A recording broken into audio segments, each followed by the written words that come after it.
Good morning.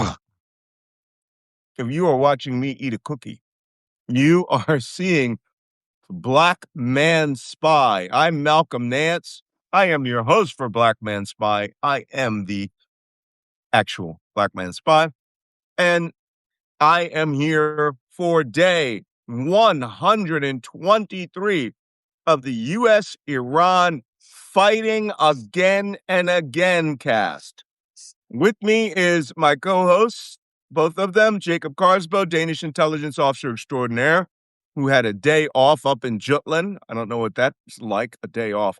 And then Wajeeh, the gay lion from Minneapolis, Minnesota, our in-house bear, daddy bear, um, and and Gulf States analyst and aficionado. So that being said, hey, how'd you guys have a day off? What's that like? Yeah, well, my nephew graduated. He's an economist now, and so we had a little party. That's about it. Drank a few beers, Congratulations. had some good food. Congratulations. Wow, that's So, awesome. That is yeah, actually awesome. And yeah. you went all the way to Jutland? Did you fly or you drove? No, we drove. It's just an hour and a half. Then you catch the ferry to Aarhus, and it's Oh, the wait, second wait. city in Denmark, Aarhus. You drive north to the peak of of the island and then take a ferry over to the mainland? No, no, it's actually from the western side of Zealand. You catch the ferry. Ah. And then there's a ferry to the city of Aarhus, which is the second city of Denmark, a good university where he has studied. So, yeah. Which university is that? University of Aarhus. Of Aarhus. Yeah. Okay. I I was got there too, actually, back in the day. Oh, Back in the way back. day. Yeah, Okay. I'm from Oh, Jutland, so Aarhus. I stayed and studied over there. Yeah. Yeah. Aarhus. Aarhus. Aarhus. Yeah. Yeah. Yeah. Okay, I see how you get there now. For those of you who have not analyzed that, this is Jacob's. We're intelligence analyzing his vacation. This is Yeah. Copenhagen. This is the island of, it's an island, right? Sealand? Yeah. Zealand. An Yeah. island. This is the Denmark Peninsula. And when I hear Jutland, I think the Jutland Peninsula up here in the Yeah. tippy top. But you just went Yeah, but over here and jumped but a Jutland is ferry all the and way went. down to the German border.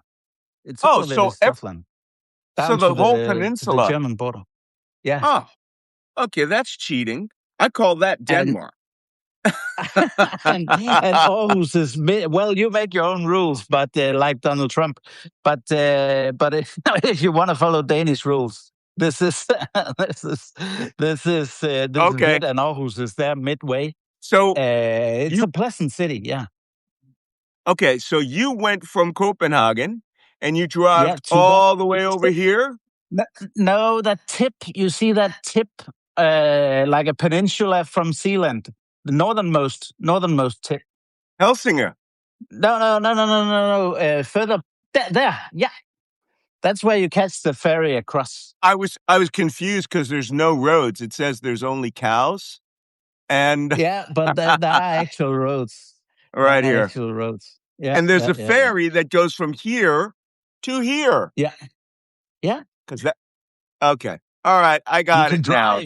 drive, but yeah, we drove Yeah, home actually, but at one time I thought I had to go pick up a package in Aarhus. And when I looked at it, I was like, are you out of your mind? So you went from here to here by ferry. So yeah, you just drove up there and jumped on a ferry. How long's the yeah. ferry ride? 1 hour and 15 minutes. Not bad. Not bad. Okay. Well, all I know is I was going to go to Odense, which is where Hans Christian Andersen House is. The Hans Christian Yeah, Andersen experience. And the yeah. tolls for the bridge crossing from Zealand to You ripped Odense off. was like $130. Oh, did I Yeah. mention that's one way? I mean, I could have flown an airplane there, rented a helicopter or something. Okay, well, that's a great analysis of your going to a graduation ceremony in Aarhus. And you're saying Aarhus is the second largest city in Yeah, Denmark? Wow, yeah, yeah. that's why all It's those about three warehouses are hundred there. thousand. It's a pleasant place. Oh, wow. Okay, pleasant. Nice to know. That being said, good morning, Waj. Did you go on any vacation jaunts yesterday? No, I took a nap and then I wrote an article. Yeah, we saw. You are an article writing mug. After this show, I don't have time to write because, I get up at 3 in the morning and I work from 3 to 9 doing the research, going through, watching videos, all that stuff, trying to get an idea. And at 10 a.m., all I want to do is I want to try to either get in a 5K run, which I haven't been very successful in doing because of all this craziness. And then I've got to work in the garden. We have this massive garden. And yesterday, which, I've been going back and forth between Canada and doing a lot of travel. I just haven't been getting any of the gardening done, right? And that involves trips to Lowe's and Home's Depot. All right.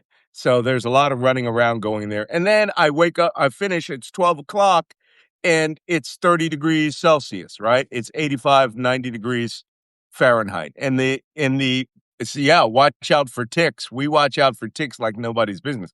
We're in New York State. Ticks are bad up here. And so at 12, I'm like done and I can't go for a run. And the funny thing is I'm lazy. I have an extra bike. I have a Peloton in the house. I have a treadmill in the house. I could actually do a severe workout. So I just do weights or something or move ammunition. We never know. So yesterday I was just I beat. always do it in the morning, straight out of bed. I swear to It, God, I swear to God, otherwise, I'll be, yeah, 6 to 7 was my PT time forever, you know? yeah. Wow. And then at 6, It's I'm like in the middle of something stupid like airstrikes between the US and Iran, right? Something dumbass like that. All right. Well, I'm glad that we've seen that. We have a couple of hundred more followers we're waiting for. What are we doing in the coffee mug department this morning, gentlemen? I oh, just have my on TV2. TV2 from Denmark, Wajeeh, your Yeah, yeah. traditional mug. I'm rocking my Black Honey mug, which is a cafe in Western Ukraine, in Lviv, Ukraine, that we used to, it was Uh-huh. sort of our secret meeting place. When I wanted to meet people quietly, we would go to Black Honey because it's in a little courtyard and everybody sits outside on the tables.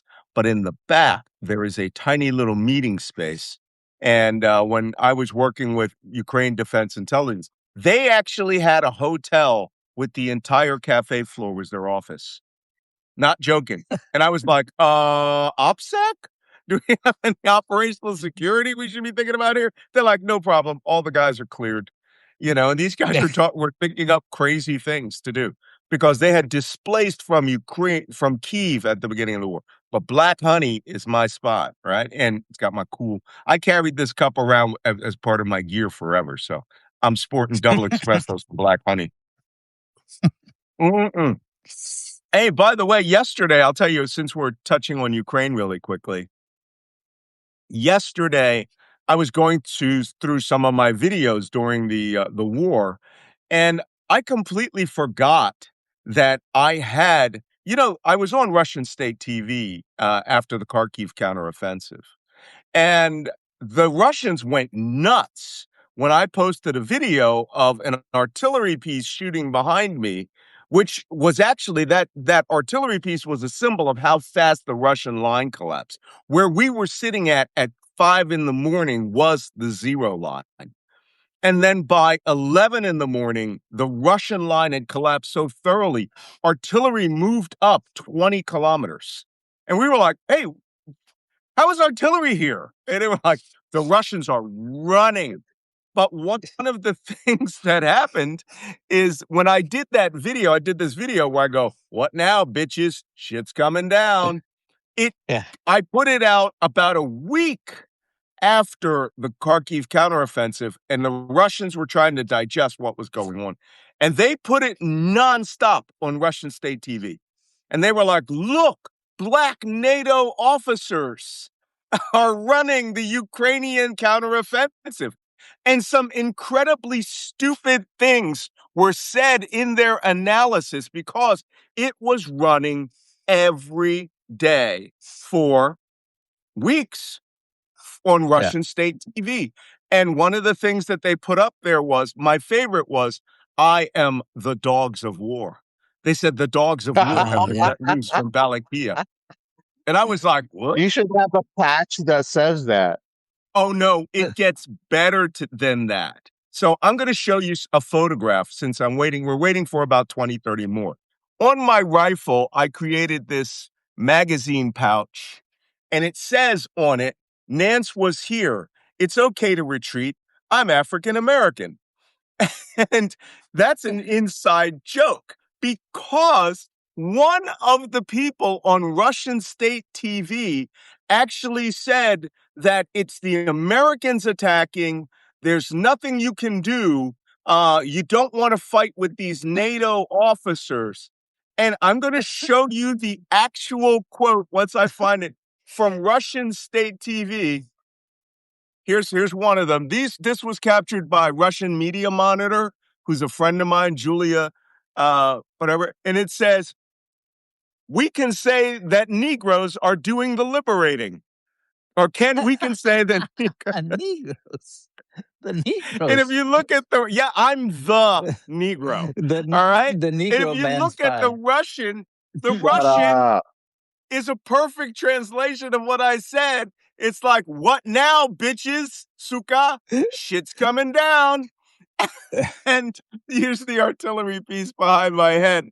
And suddenly Russia was explaining that the war was being lost because the counteroffensive, which took back 300 villages, 6 cities, was being lost because Negroes were doing the attacking.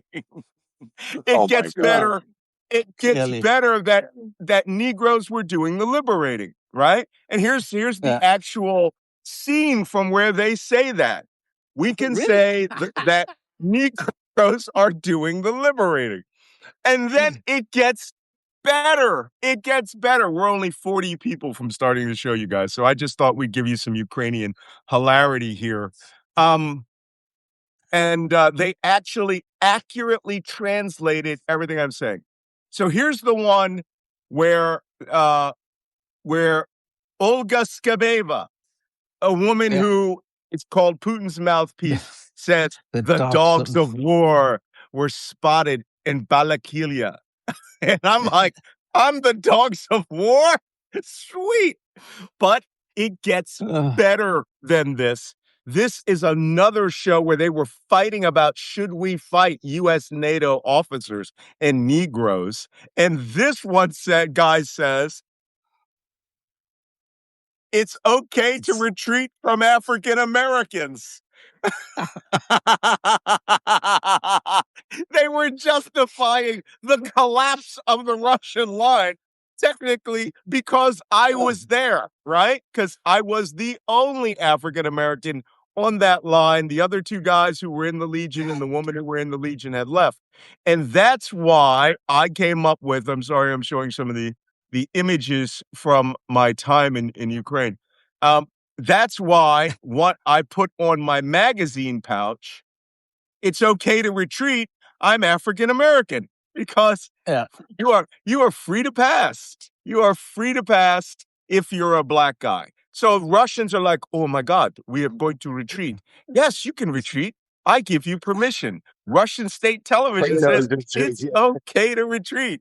So that was one of the most hilarious things that ever happened during the war was that for 2 weeks, I was the darling of Russian state television, who were essentially saying African Americans in NATO did the Kharkiv counteroffensive in 2022. And that's why the Russians collapsed all the way back to Russia. Okay.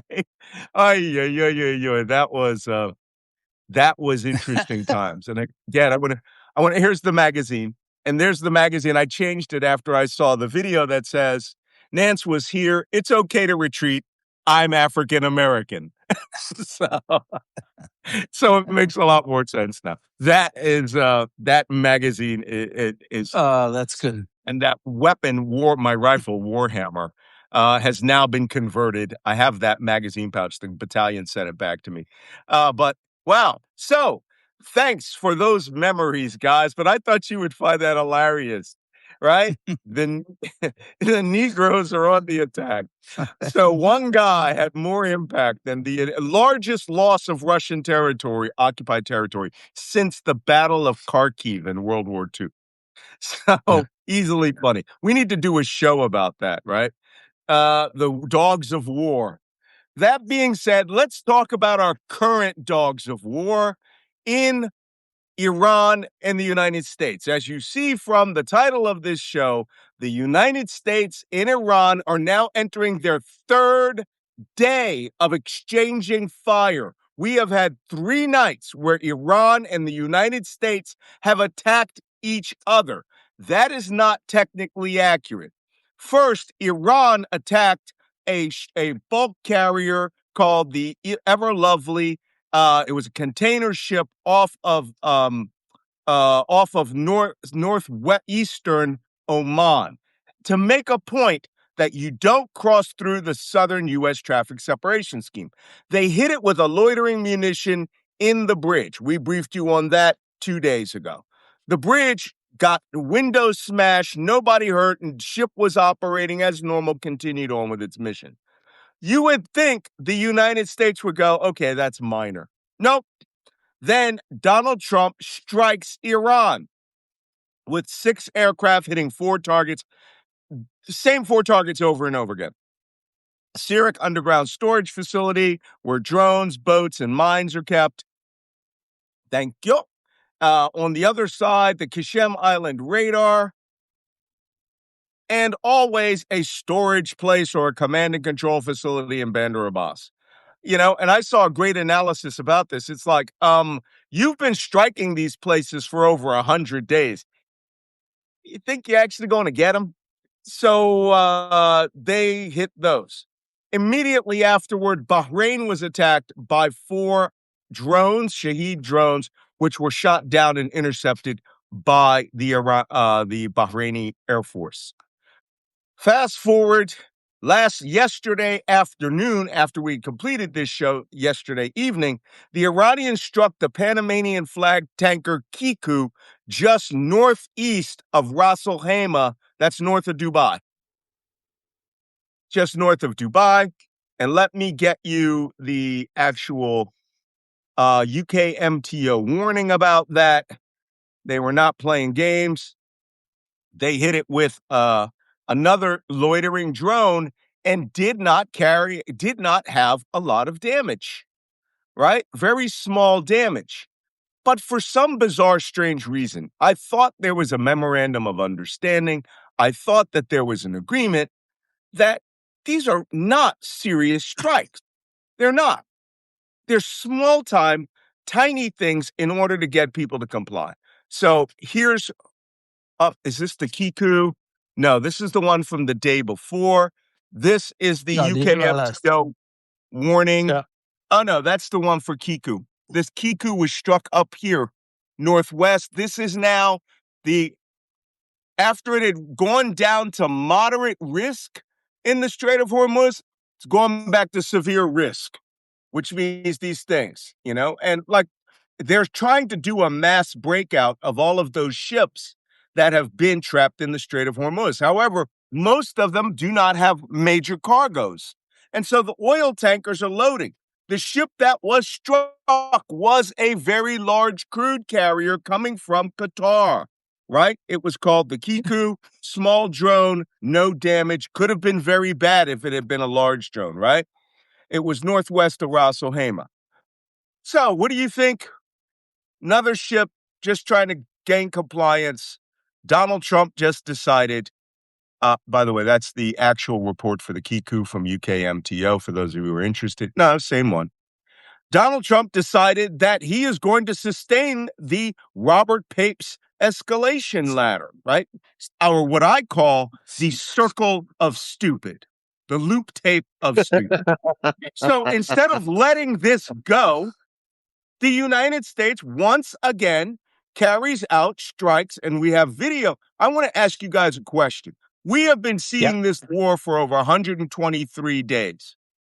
Honestly, this is the first time we have seen strike video from the Strait of Hormuz. Yeah. First time. I've never seen strike video. We hunt for it all day and all night. Suddenly they're talking like they're Venezuelan drug smugglers and showing us where they're dropping bombs. Now, what changed there? But that's it. That's 3 out of the 4 bombs that, whatever they've dropped there. The problem They want to is show us they've struck a whole lot of rock and a whole lot of sand. Well, this is Bandar Abbas, of course, right? I really believe that the Iranians just have a shitload of fake ass towers that they're putting cheap old surface search radars on that they took off of old fishing boats, right? And the Americans are like, oh my God, a new Ferranti radar.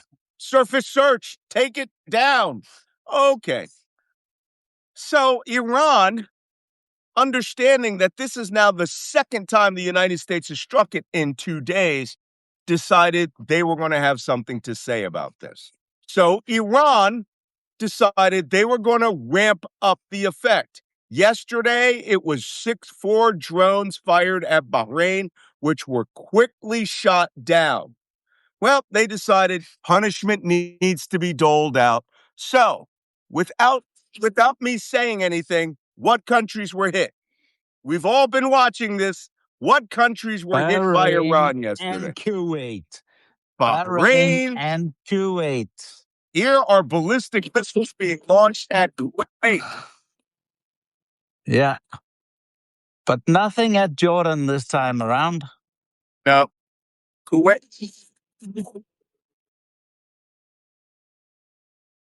More ballistic missile.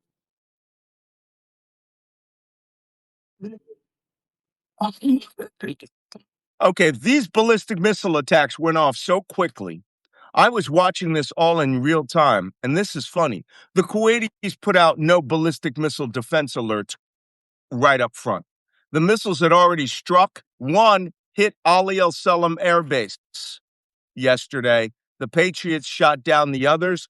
Bahrain, 6 drones were fired at Bahrain, and they were shot down.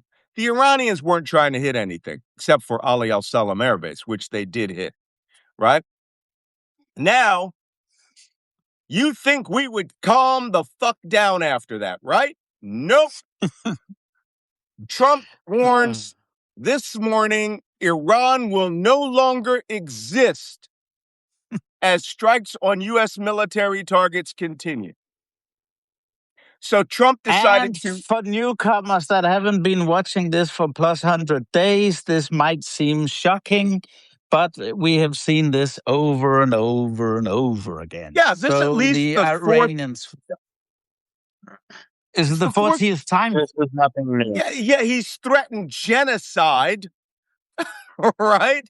I mean, what the actual fuck? What is he thinking? It makes me want to reevaluate my discussion that we had about how at the G7, the real money men got to Trump. The real money men, we said, hey, they got to Trump, and they explained if this shit continues to the 4th of July weekend, the U.S. economy is going to crack. I'm going to get that exact quote, right? Because what he said was, do you want to see Bedlam? And then he told the truth about this. For once. For once. I'm going to get that quote. You see, I really, really, really think Trump is playing a game of chicken. If this is it's, you know what? It's Hegskef chicken, right? Because this is not the first time he does this game of chicken, right?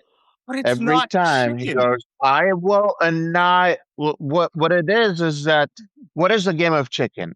It is 2 cars running at each other full speed, waiting for one car to say, well, fuck it, I'm just gonna go and curve aside and not get hit, and the other car keeps going forward. That's the game of chicken. Trump keeps saying, "Oh, I will crash this car with the Iranian car," and gets in this car and try to ram the Iranians. Then last second, he drifts off. Every time he does it, last second he drifts off. That's And everyone exactly what you knows. call a game of chicken. Okay.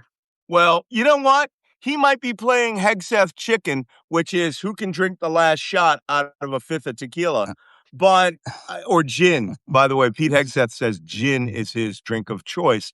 But I'm going to show Oh, you this really? video from the G7, where for one goddamn minute, Donald Trump got Jesus and figured out shit was not going to go well. Also, we run out of reserves in about 4 weeks. There are reserves all over the world, and we would really run out. And there'll be a time when you wouldn't be able to get it. And you want to see Bedlam? Also, we run out of reserves in about 4 weeks. There are reserves all over the world, and we would really run out. And there'll be a time when you wouldn't be able to get it. And you want to see Bedlam? Yes, but Jesus H. Christ, he got that warning and he actually was accurate. For one time, Donald Trump, the most documented pathological liar in U.S. history, that's a fact. That's just hard intelligence ground truth. No person has ever lied that has been documented as much as Donald Trump. For 1 minute, he told the truth. He told the truth.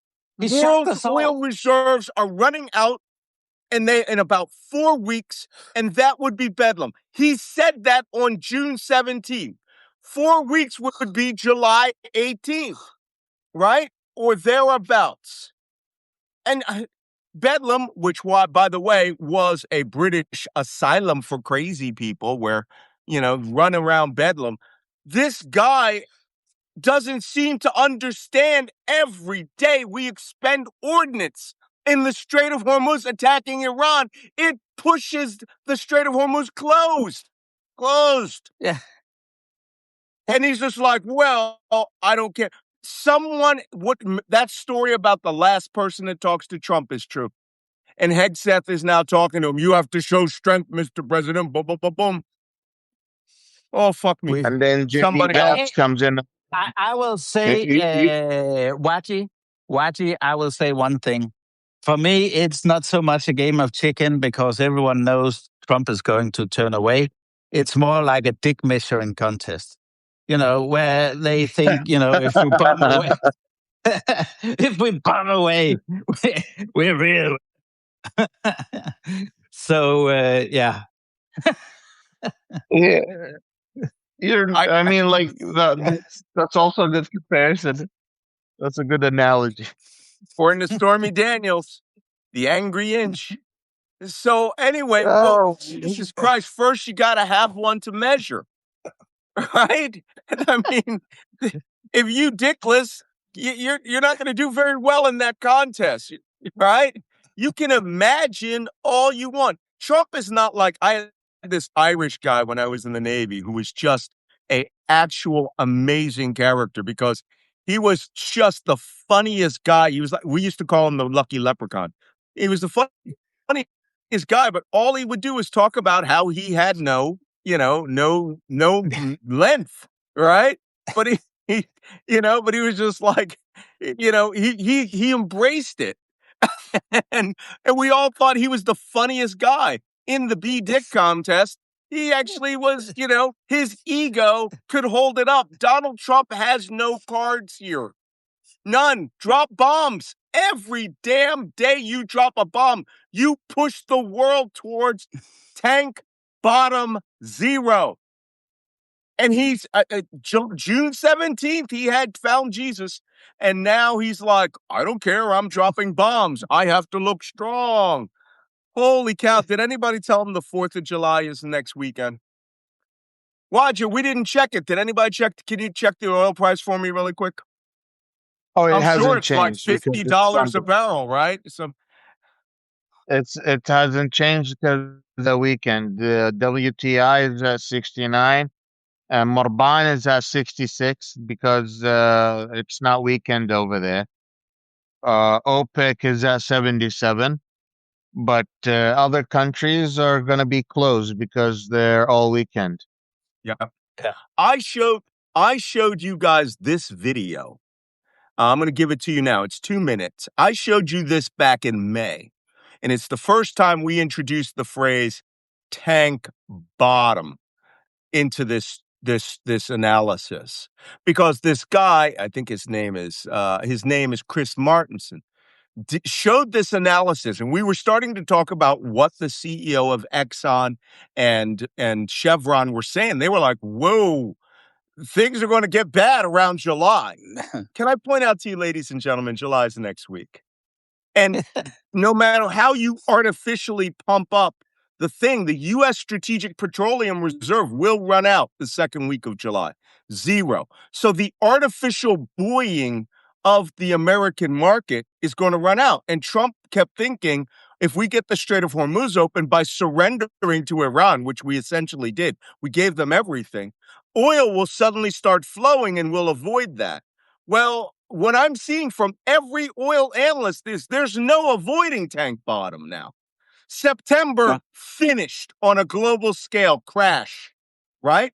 I showed you this video from May. I'm going to play it to you again. It's this discussion of how bad it can really get. Now, for those of you who are like, hey, I come here for intelligence, this is called economic intelligence. We have special spook divisions that do nothing but analyze the economies of other countries and figure out how to hurt them, right? And it ain't the Department of Commerce or the Department of Energy. Every agency has an economic intelligence division.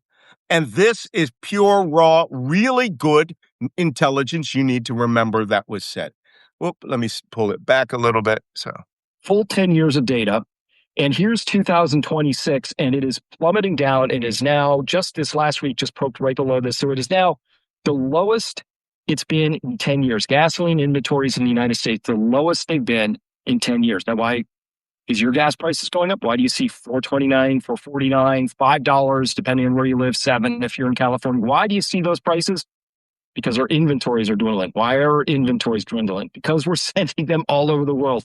Why are we sending them all over the world? Because we've set the price too low in the United States. Somebody is monkeying with our oil market, making the price low. When prices are low, demand stays high. The only way you make demand meet supply is you let prices rise. But we're not allowing that. So a lot of people are commenting about this. This is the Carlyle Group. Think what you will of them. I know I have my own opinions, but Carlyle's Jeff Curry says this recently on a very well publicized interview. When do storage tanks run empty? Parts of the world like Australia, Philippines, Thailand, you are. But the question is when and where. I still say with you, it's going to be, sometime the month of May that you're going to end up with Europe hitting tank bottoms. And in the U.S., it's somewhere in that July 4th time period. If not sooner, by the way, the inventories number coming out of the U.S., the ones we got last night, the ones last week, I've never seen anything like that before. And I think that it's important to remember that these inventory numbers, let's define terms, a deficit versus a shortage. We have a deficit today, meaning that demand is above supply and we're drawing inventories. It's not a shortage yet. So to answer your question, you have the shortages in places like, Asia, and it's not that bad yet because you're not completely at tank bottoms. But in places like Europe and the United States, you're in a deficit and you don't hit the shortages until you hit tank bottoms. Tank bottoms. That's what we're heading towards, and we're actually screaming towards it at this point in time. There's so much more to unpack here. all right. Is that noon for now? Noon for no, Nahari. He's talking about this is Nahari. That's noon for Masihi. Right? Sorry, Christians, Nazari. So Nazareth. Nothing. Okay, guys, let's get back onto this discussion here. Every damn day, the United States is fighting in the Strait of Hormuz. That's where we're going, right? They are not embracing reality. And I'm afraid to say it. I think he believes the day that they signed the MOU that the Strait of Hormuz went back to 300 trips a day. And he thinks it's like this, it's flowing frequently. And I think he's believing the lies that Pete Hegseth and that Scott Bessent, the energy sector, I think he believes all of those lies. I don't think numbers mean anything to him. He would rather believe the lie that the Strait of Hormuz is wide fucking open. Well, it isn't. And you know what closes it? Pew, pew, pew, pew, pew. Every time every time the United States strikes Iran, it kills Iranians, or it's out to kill Iranians. When they hit those tankers, they're not out to destroy them. They have weapons where they could destroy them. They could have used an anti-ship cruise missile against that tanker. And by the way, they have excellent intelligence. There is somewhere an outstanding Iranian Revolutionary Guard, Islamic Revolutionary Guard intelligence center in the Bandar Abbas area that has massive screens that is tracking each individual ship. That ship Kiku yesterday did not have its AIS on. It didn't have its automatic information system on. So the Iranians knew where it was, knew who owned it, knew it had loaded, and knew where it was going to be closest to the nearest weapon system, tracked it, and hit it in the bridge without killing anybody. That is outstanding on maritime intelligence. So And that being said, that's because for them the point is to stop the traffic and not to to do something that kills people in this scenario. Why? Because they have the MOU and it says that Iran needs to organize safe passage through the Strait of Hormuz. So they say, well, this is what the memorandum says. So yeah. And that's what they do, and it was just a dumb move to to sign that MOU like that because the Iranians are taking full advantage. but for Trump signing the MOU thing, it's like babies. You guys know the theory of permanence, right? With babies, if you do this, if you put this, that's my library design. If you put something in front of the eyes of babies, it disappears from the world. It no longer exists. And that's why Peekaboo is such an amazing game for babies, because they're like, oh, mommy, oh, no, mommy. And they're like, okay, mommy doesn't exist. Oh, mommy. Donald Trump, in his demented mental illness, I really believes in the permanence of the Strait of Hormuz, that once he signed the MOU, the crisis disappeared. Yeah. And every time he hears about a drone strike, it's like, drone strike? Oh my God, strike them back. Oh, everything's gone. Drone strike them back. He's a baby. And this is not funny. So here is a HFI intelligence activity of the Strait of Hormuz. Only a couple of these red buttoned items here, red arrows, are tankers. Only a couple are coming through the Omani SOH. The overwhelming majority are going to go through there. This cluster down at the bottom, this is Fujairah. Down here, United Arab Emirates, this is where most ships are onloading, offloading, and transloading from one ship to the next. And we can see that ship that got hit. Where is she?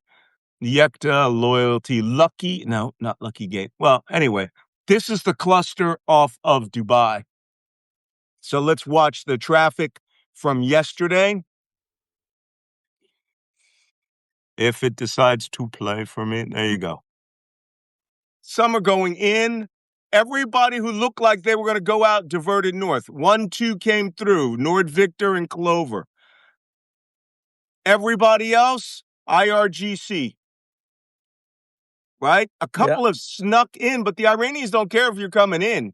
It's that one, like Dalub. That Dalub is probably not a merchant ship. It's probably a small local vessel. Yeah. But they're going in, but the Iranians, everybody else is going out through the Iranian traffic separation scheme. So that tells me that the only oil leaving the Persian Gulf is authorized oil from the Iranians. Yeah, exactly. The They're problem still with selling. The biggest problem with the MOU it's that it left so many questions unanswered. It left the biggest and most important topics to be left for negotiations, but those negotiations are not done by the Iranians and the Americans. They're done by the Israelis and the Lebanese. Mhm. Well, Your first, before biggest we get on, problem. before we get I'm on to not gonna go Lebanon into and Israel, Lebanon. before we go on to Lebanon, I'm Israel, not, other stuff. First, this is the flow chart of oil prior to February 28th. This is the average traffic going into the Strait of Hormuz back then by direction.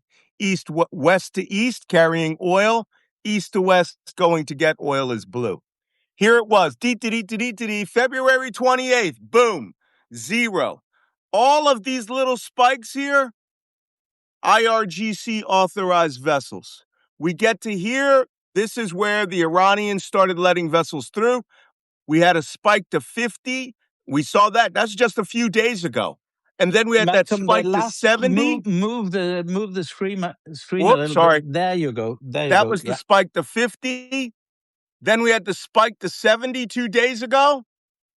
U.S. Iran attacks going back to 24, almost all of them through the Iranian traffic separation scheme.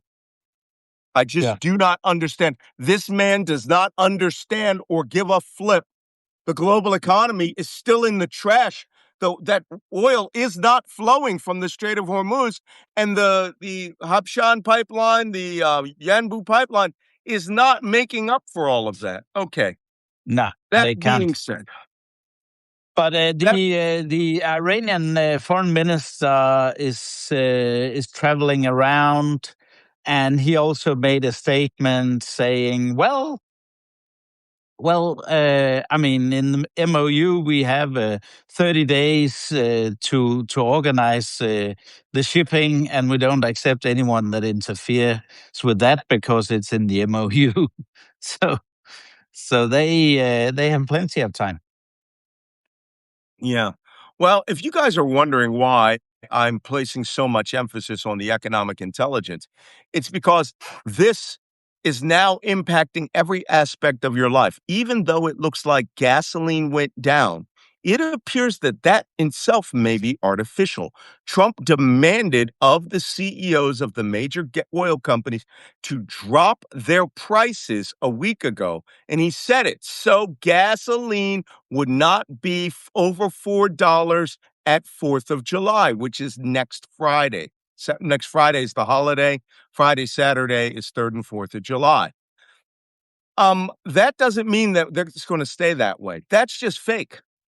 They are taking in trillions of dollars of profit, so they can afford to drop gasoline prices down there. I got gas in New Jersey the other day, $3.65. Still $1 higher per gallon than it was on February 27th. You know? So we are going into sorry, sad places here with regards to the flow of economic flow of oil. Don't forget, war is just politics by other means. Politics is generally impacted by all trade and making of money. War is essentially the way to force trade or restrict trade. As I got to figure out who said it. That was von Clausewitz who said war is politics by other means. But the person who actually said that, uh, that victory is when you impose the will of your nation onto another nation. And America has not been able to impose its will on Iran at all. But Iran, according to the MOU, imposed a shitload of its will on us. Yikes. Okay, anybody want to talk about Iran, Lebanon? Did anything significant happen in Lebanon? Well, significant in terms of attacks, Israel has been continuing to um, expand inside of Lebanon. Allah is adamant about fighting back and having control over its region. Mhm. My biggest thing about this MOU that Trump signed, you could tell it was done by amateurs, because if anyone professional looking at it would have seen that there are some really big holes in that MOU. The Yeah. biggest one is Israel and Lebanon. Mhm. And defer the negotiation in terms of the peace deal in Lebanon to Israel and the Christian leadership inside of Lebanon is essentially like saying, let the Israelis negotiate between themselves about how to find a peace deal inside Lebanon. Yeah, we The we reality discussed. of the matter is, Yeah, go. you have two far right extremists, Lebanon with Hezbollah, that has one of the highly militarized militias in the world, with an annual budget from Iran of $1 billion a year. Mhm. Meanwhile, you have the LAF that only gets about $100 million a year. How do you expect the LAF to dismantle a $1 billion militia that is already in control of the region and funds everyone's governmental services? They do the mosques, they do the hospitals, they do the schools, they do the roads, they pay for everything. The government cannot afford that. I don't know. Well, all I know The is this. Go ahead. Yeah, the political impact of this is quite interesting, because it's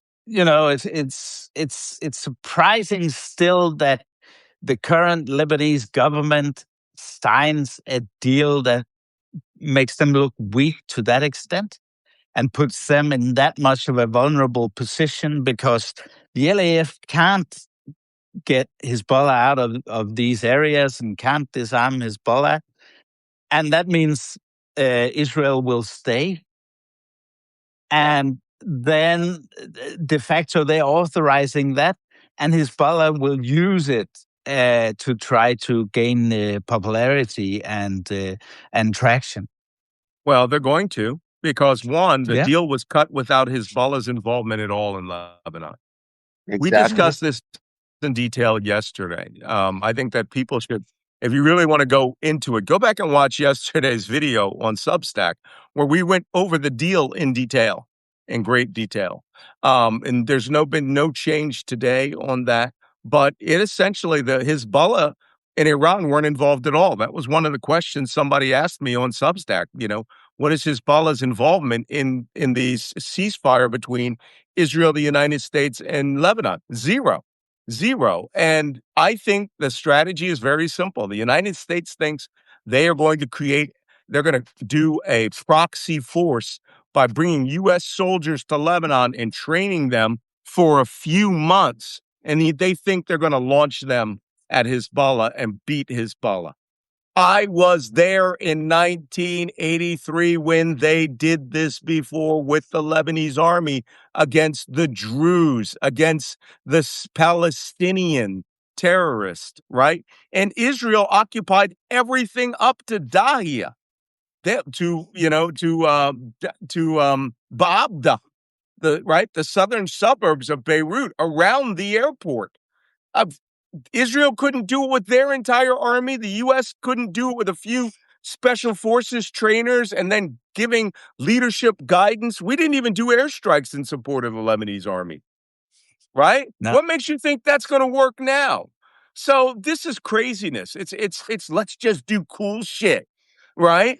And make it look cool. I'll deploy some special forces soldiers. Oh, God. Lebanon is too much of a catastrophe for us to continue. We have one last thing I want to talk about today, and that is to throw a new bugaboo into this story. We'll have to see how it works out. But apparently, the government of Iraq, using the excuse of going after corruption, rolled out a mass of soldiers, special forces, and Iraqi SWAT. Iraqi SWAT is like a massive national police force, and attacked the green zone in Baghdad, where most Iraqi politicians lived. And they surrounded the green zone and started arresting pro-Iranian and Kurdish politicians. People don't know they said it was a corruption investigation. Well, if they keep going on, it might be the start of the Iraqi civil war, because the Hashid Shabi, which is the popular mobilization militias, which are armed, funded, trained, and directed by Iran, might have something to say about this. So, Yeah. let me get you the video, because they didn't just come in small. They came in heavy. They came in with M1 tanks and surrounded the green zone. I'll show you the video. This is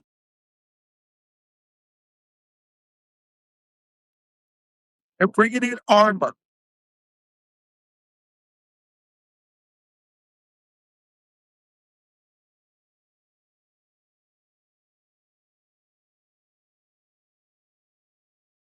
I can tell you from those black trucks, those are Iraqi SWAT trucks there. Here's the other one.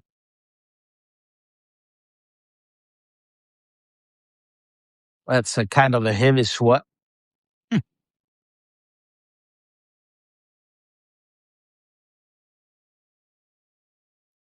That's heavy armor. They surrounded the green zone with heavy armor. They say Iraqi special forces stormed the green zone before dawn, hauling members of parliament, politicians, and senior officials in the biggest sweep yet of Prime Minister al-Zayedi's anti-corruption drive. They use Iraqi SWAT, which is a massive counterterrorism force. Those guys some of them got 20 years of kicking down doors and killing mugs. Right? Iraqi SWAT is a very capable force. Same with Iraqi special forces. So who knows what's going to go on with that? Meanwhile, the Iraqi government offered its services to mediate between Iran and the Gulf nations. Isn't that wonderful? Yeah, it's always wonderful. They always want to do these middleman positions. So anyway, that is the news from for today. Let's go to questions. And it's Sunday. Let's see if I can get all of you out to go mow your own lawns. My lawn got mowed yesterday. Flowers got planted. And let's see. Jacob, how would the United Kingdom fare with this oil problem? I'm keeping my hybrid car tanked up. What do you think? The UK. Have you been there recently? I went and bought. I took an electric car on my last trip, but I bought at a gas car on my previous one, and it was £1.55 per liter. That's almost $2.75 per quart. That's almost $9 per gallon.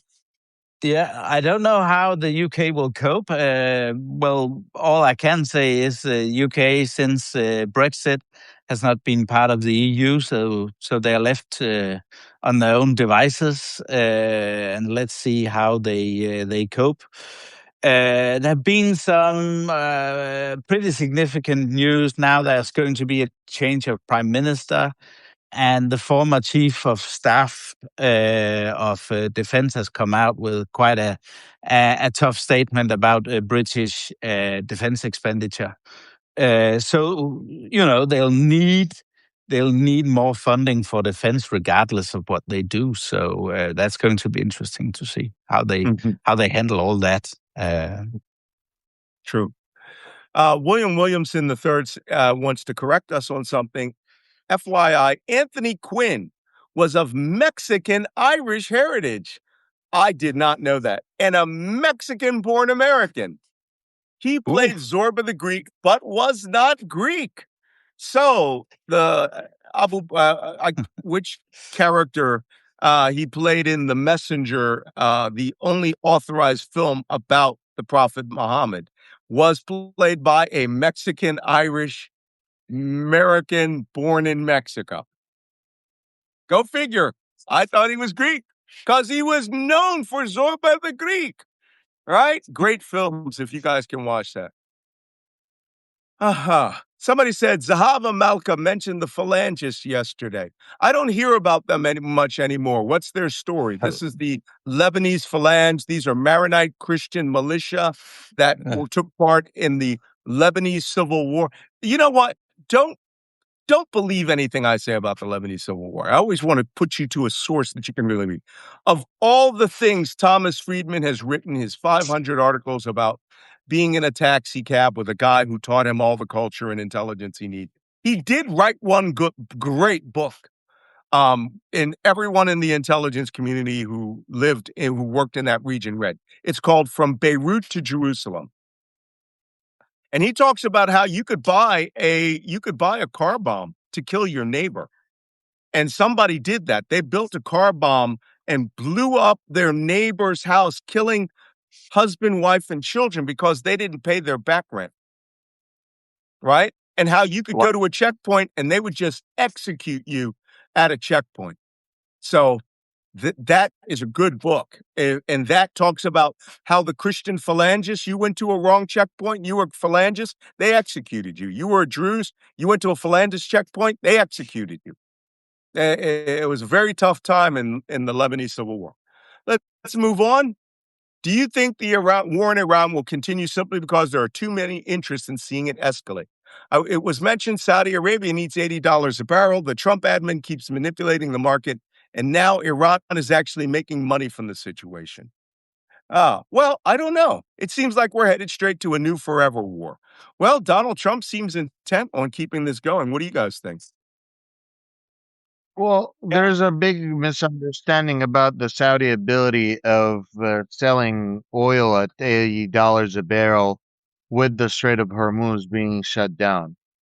The capabilities of the Saudi government to move oil from the East Coast to the West Coast is not that great. It is used for emergencies.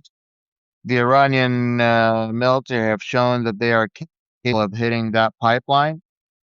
Fujairah, UAE is also building their own pipeline also for an emergency situation like this, but they're also halfway there and they need another half a year to get to where they need.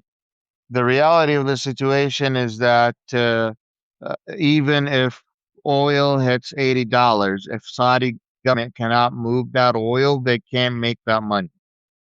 And so far, they can't move that oil.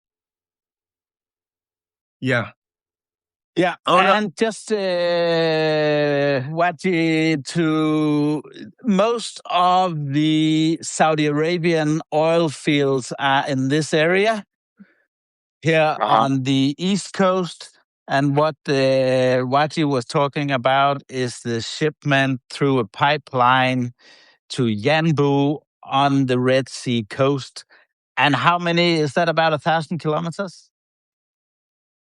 That's about. It's got to That's be not more than far 1,000 off. kilometers if you're going Yeah, it from could be more straight than across Saudi 1,000 Arabia. actually. Okay. Yeah. So it's a long one, and it's not very easy. It is costly. Max asks, sorry, Max, do you think Trump is going to try and send ground troops to Karg Island or the Strait of Hormuz to steal oil? No. Although yesterday they were back to that stupid ass talk of we're going to take the Strait of Hormuz. That's 8 islands and the Iranian mainland, folks. You ain't taking nothing. You left all the Marines out in freaking the Philippines and Japan. And for the viewers that didn't watch this all the way since it started, go watch a program from day 10 to day 20. We talked about this all the time, and it explains how hopeless that whole idea is. Yeah. Somebody wants me to get Mr. Global on board. I'm going to try to get Mr. Global. He's a big guy. He moved all of his operations to TikTok, apparently, but he's very big oil analyst. So, would love to have. About your question about the length of the pipeline, it's 1,200 kilometers or 750 miles. Yeah, I knew it was longer than 1,000 clicks. Okay. Question, please. Iran war was meant to lead to a shortage of helium and therefore impact the production of microchips. Has any of that come to pass, or will there be more resilience in the system than predicted? We're seeing more resilience in the system. The Koreans were the ones that were really being impacted. NVIDIA chips really needed helium, and they were saying that by May they would run out. Apparently, they found other sources, and they're just barely holding on. Last question.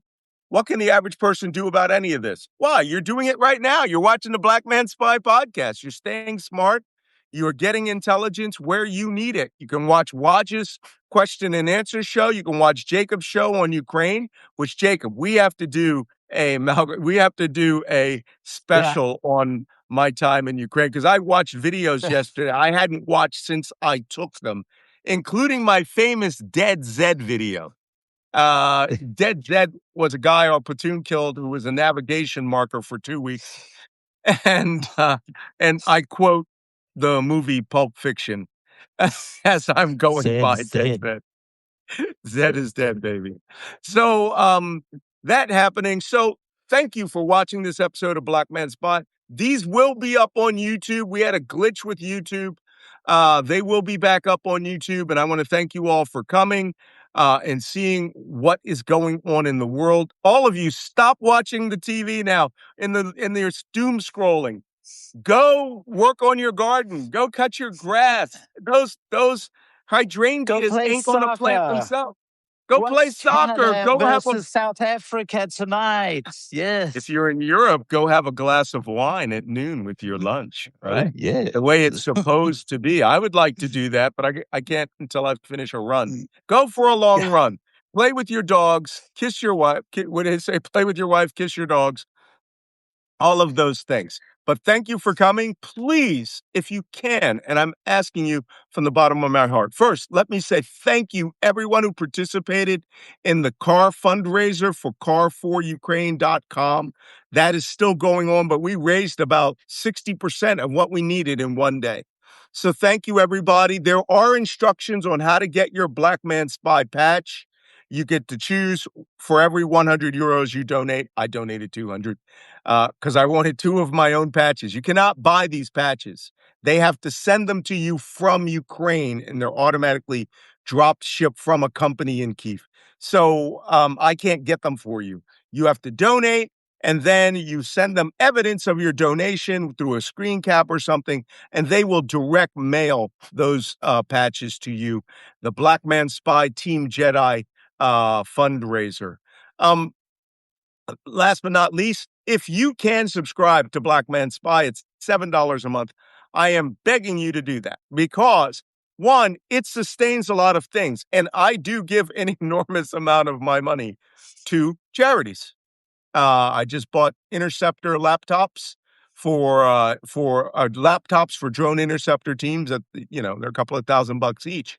And I gladly do that for anybody that has these, the need on things that we're discussing. So thank you very much for doing that. Wajeeh, thanks for coming. Jacob, thank you. Let's all go out and have a nice day. See you tomorrow. See you tomorrow. Bye. Have a good one.